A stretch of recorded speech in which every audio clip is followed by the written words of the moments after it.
Welcome. I am Ernie Goss, research faculty member here at the Craig School of Business at California State University, Fresno. We're here in Fresno, California, beautiful Fresno, California. We're reporting today for our survey of businesses in the San Joaquin Valley, Economic Indicator, which is a leading economic indicator for the four-county area.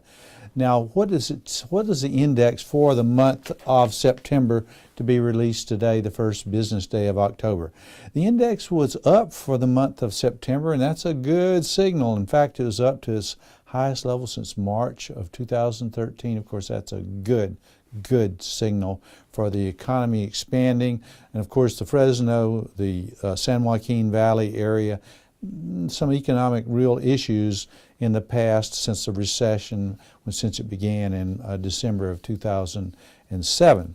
But anyway, of course, all of you know that the drought has been having significant impacts on the area. But you know, we asked this month, we asked the businesses, well, how has the drought been having a significant or even a negative impact on your businesses? About 35% indicated that it was having a negative impact on their businesses, and that was last month. This month it was down to 28%, so still obviously too high. 28% of the businesses reporting having negative impacts on their businesses from the drought and fallout from the drought. As I said, the overall index, which is a leading economic indicator for the month, was up for the 10th straight month, of course, up above growth neutral for the 10th straight month. The overall index moved from 57.6 to 58.5. Now, the index spans from 0 to 100. Anything above 50 is growth positive, 50 is growth neutral, below 50 is growth negative. So 58.5 is a good number, indicating we're going to see some growth in the four-county area, the San Joaquin Valley, for the next 3 to 6 months. Of course, that includes the fourth quarter of 2014. Now, if you see here, if you look at the graph that I've got here of the chart of the numbers, the leading economic indicator, you'll see that it has increased for the third consecutive month. That's in the red.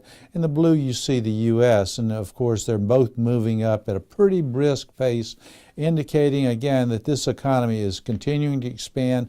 Now, there are some bumps in the road, and one of them is the inflation gauge. The inflation gauge was down from 66.0 last month to 59.4. And you say, well, why is that bad news?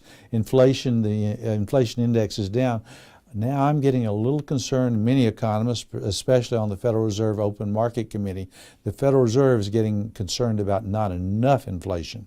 So if that index continues to move downward, that's a real concern that the economy, at least the economy that the Fed cares about, is slowing down. Now, again, there's a mixed message there. Inflation's coming down, yet the economy is moving higher. But we'll have to see what are the reasons why that inflation gauge is coming down. Average weekly wages. Now, this was a very good number for the August over August. Over the past 12 months, average weekly wages have grown by 3.9%. Now, that's almost twice the rate of inflation. That is a strong number. That's much better than what we're seeing in the U.S. Numbers. That's better than what we're seeing in the California numbers. So that's a good reading for the month, for the last year in terms of average wages. The unemployment rate has come down by 1.6% over the last year, and that, of course, is good.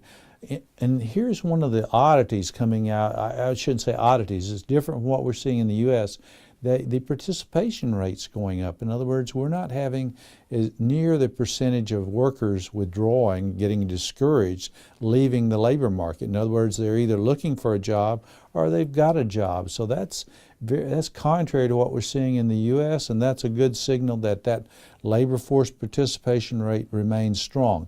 Now, in terms of manufacturing, we're just still not seeing enough growth in the San Joaquin Valley. Still 8,000 jobs down in manufacturing from before the recession began.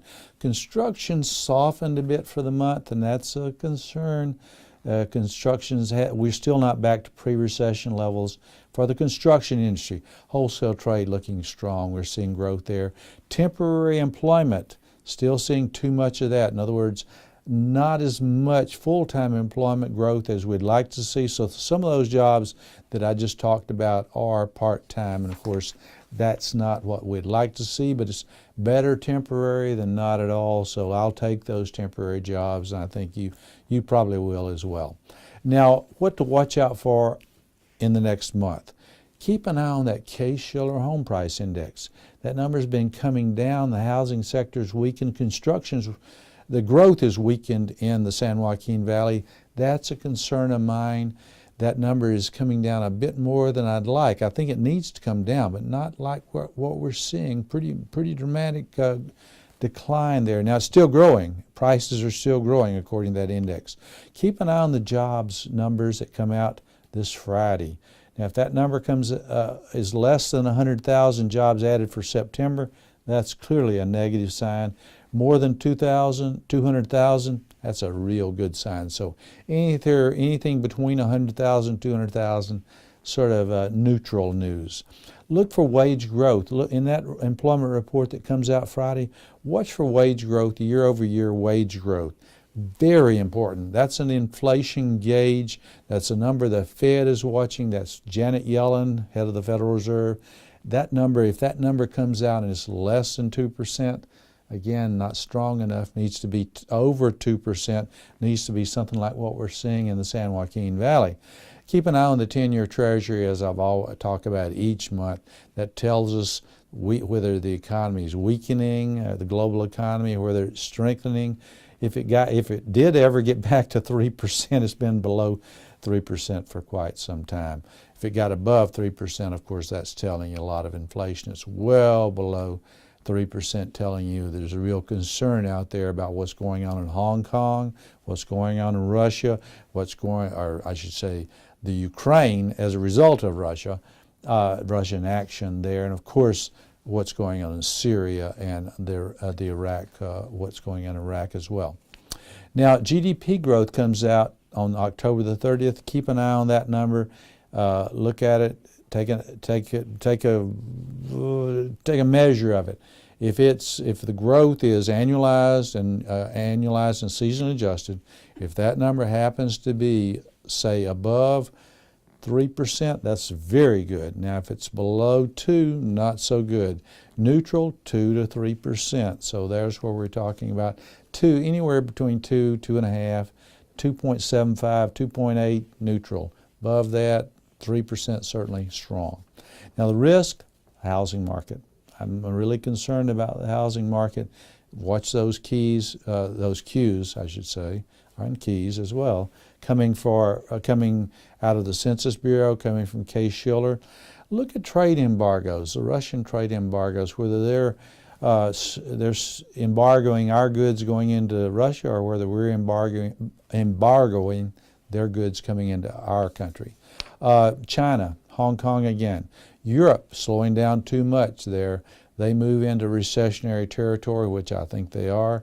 That's not good for the U.S. economy. Much stronger U.S. dollar. They're still fleeing. Everybody's fleeing into the U.S. dollar. Again, as I said before, healthiest source in the glue factory. Our economy is not strong. Our dollar is not as strong as you'd like, but it's stronger than the others.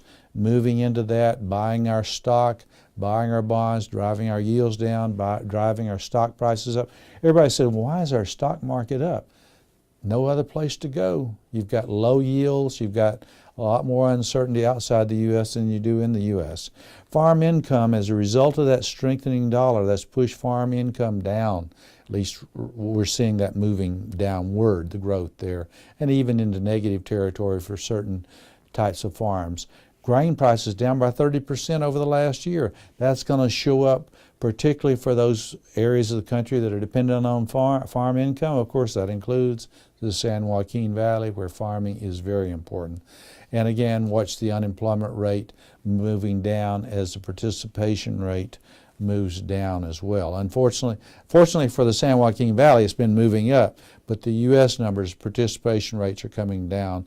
Watch that number. Well, that's it, folks. It was a good report for the San Joaquin Valley. This is Ernie Goss, research faculty member with the Craig School of Business here at California State University, Fresno. Until we meet again, that would be the first business day of November, November the 3rd. May your economic cup runneth over, and thank you a bunch.